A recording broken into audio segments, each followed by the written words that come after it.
Has वाले मर्द। Has वाले मर्दों के बारे में सुनकर हैरान होने से बहुत ज्यादा अहम बात यह है कि कहीं वो हैज वाले मर्द आप तो नहीं, क्योंकि हमारे माशरे में हैज वाले मर्दों की तादाद बड़ी तेजी से बढ़ रही है। अगर ऐसा है तो इसको बड़े गौर से पढ़ें और सुनें ताकि आप फौरी तौर पर अपनी इस बीमारी पर काबू पाएं और इस बीमारी से बाहर आएं। अब मशहूर शायर मुनीर नियाज़ी साहब के इस किस्से की तरफ आते हैं जहां से हैज वाले मर्दों के बारे में मालूम हुआ। मुनीर नियाज़ी साहब कहते हैं कि एक दिन अब्बा जी के साथ बैठा हुआ था। अचानक उन्होंने मुझसे पूछा, हैज के बारे में क्या जानते हो?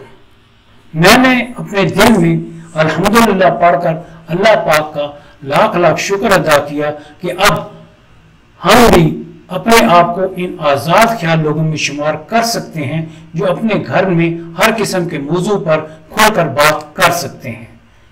साथ ही मुझे वो सारे बीते साल याद आ गए जो मैंने अब्बा जी के रौब और दहशत के साथ इस घर के घुटनज़दा माहौल में गुजार दिए थे।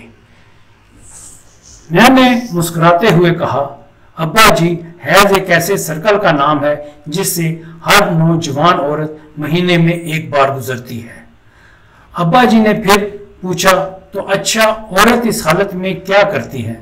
मैंने कहा, अब्बा जी, औरत इस हालत में ना नमाज पढ़ती है और ना ही रोजे रखती है। अब्बा जी ने इस बार कदरे सख्त और उखड़े हुए लहजे में कहा, पुत्र, इसका मतलब यह है कि तुझ में और उस हैज वाली औरत में कोई फर्क नहीं। जान रखें कि कुरान में सबसे ज्यादा हुक्म इलाही नमाज के बारे में है और हदीस नबी सल्लल्लाहु अलैहि वसल्लम है कि मुसलमान और काफिर के दरमियान नमाज फर्क है। फौरी तौर पर अपना जायजा भी लें और अपने दोस्तों को भी ये तहरीर भेजें।